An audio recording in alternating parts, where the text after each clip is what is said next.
How's it going, guys? And I'm here to talk about Sonic Frontiers.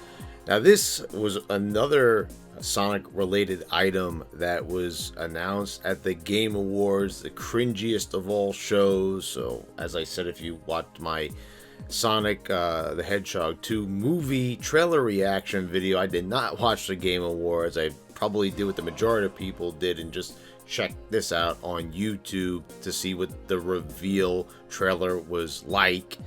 And what did I think of this? Well, there's not really a lot that I can say about, just like cutscenes. There's no actual gameplay. And I looked back, I said, we knew that there was a new Sonic game coming out, and they were just calling it,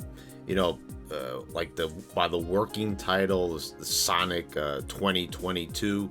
We just saw, we didn't even see the whole body of Sonic. We just saw his feet running, and we saw, it was going to be a really like high definition looking model, and we were kind of just left with not a lot to really ponder over. It's a new Sonic game, and it's not coming out for his 30th anniversary, which was really odd to me. And I've made numerous videos and talked about it a number of times. I think that the 30th anniversary is probably one of the weirdest and most mishandled and kind of disappointing. I did enjoy Sonic Colors Ultimate.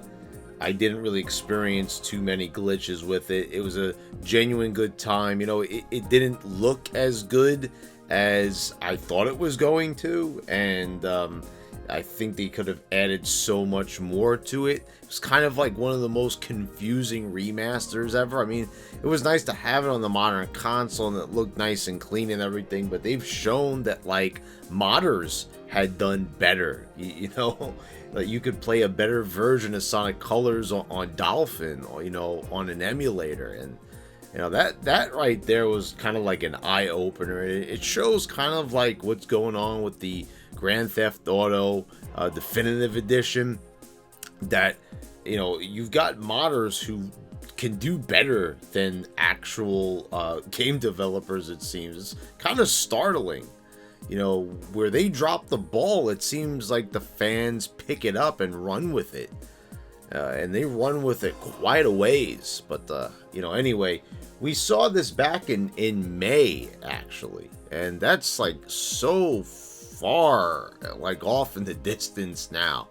Especially, to me, like, time is just, like, flying by, like, 2020 and 2021, just years that just flew by at breakneck speed. But we saw Sonic Colors Ultimate, as I mentioned. We had the announcement of Sonic Origins, which also didn't make the 30th anniversary. Like, okay, this was like the weirdest 30th anniversary of all time. But anyway, the anniversary year is almost done. We're in December. This is December 13th at the time of this recording. And now we've gotten Sonic Frontiers. And, well, what can we really talk about what we saw here? Well, I would have expected to see some actual gameplay, but we didn't get that. We just got kind of these cutscenes, and Sonic is being chased by some technological monster. And then he runs to a cliffside, and he looks out, and we get, like, Breath of the Wild vibes.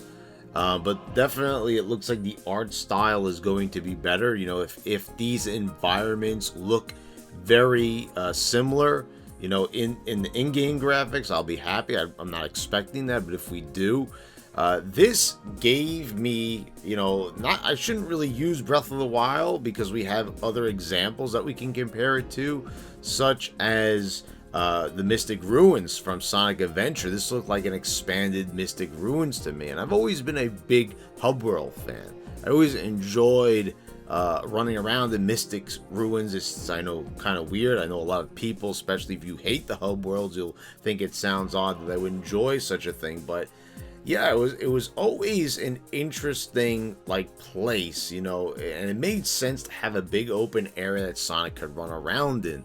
And think about this, like, you can travel around, and you don't need a horse or anything like that, like Link would in the Legend of Zelda universe, to run around an open field like an ocarina at a time. And I feel like this is long overdue. We've never really had a vast open world game for Sonic. This also kind of brings back memories of what Sonic World, which was in Sonic Jam back on the Sega Saturn. I've never played that game, but I've seen footage of it, and it had like the same concept, so you could kind of see that this was building over time. And then when Sonic Adventure came out, they were like, okay, we're gonna put the Mystic Ruins in.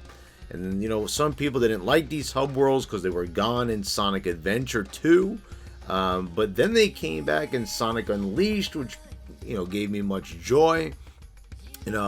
We had a tiny little hub world in Sonic Generations. It's nothing to speak of, but now we're gonna get something vast and big.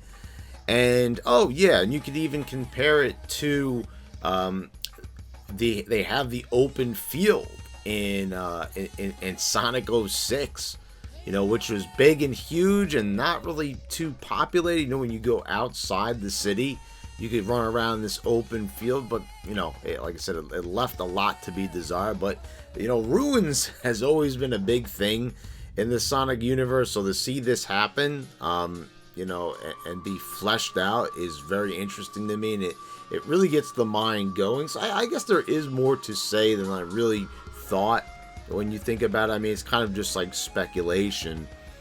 And this is kind of like what I hate. We should kind of be beyond speculation. We should have a little bit more details. I really hate, the trickle-down nature, especially like the title. We had to learn that Sega had trademarked the name Sonic Frontiers. Like, we didn't even know the name of the game. We have to get it, like, rumors, like, given to us, like, on various websites and social media. And I just don't like that. Like, if Sega could avoid all this speculation by just announcing it. Hey, this is going to be the name of the game. But, I mean, like, because it kind of affects the trailer, and the excitement, like, going into watching it and the shock value. Because it's like, oh, yeah, Sonic Frontiers. Well, I already knew that. But anyway, look at the enemy in here. If you played Mass Effect Andromeda, can you not tell me that this technological mammoth-like enemy doesn't remind you of the Remnant from Mass Effect Andromeda? Because it definitely, it gave me those kind of vibes. How kind of it just kind of fizzles together, like in that technological style. It's kind of hard to really explain, but if you played the game, I think you know what I'm talking about.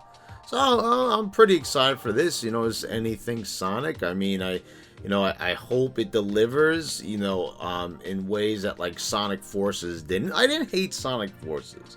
I think a lot of the hate and vitriol targeted at Sonic Forces kind of made me like it a little bit more than I probably should have. But yeah, they could have expanded. It was a very short game. It didn't, give the best impression, especially how long it had been in development. I think it was kind of shameful, and it seems like this is probably going to be one of those vast, longer games, sort of like Sonic Unleashed. And if that's if we could get anywhere close to that level of quality and that level of adventure, I'm all for it. So yeah, let me know what you guys think in the comments down below. Did you think that this trailer left a good impression on you? Do you think it's gonna just end up being, just a so-so game, and they're just kind of making this flashy trailer? Let me know. I'd be interested to know. But anyway, guys, please subscribe if you haven't already. Click the bells to get all notifications when I post all my new videos. I want to thank all my patrons for your continued support. Thanks again, guys. I'll see you next time.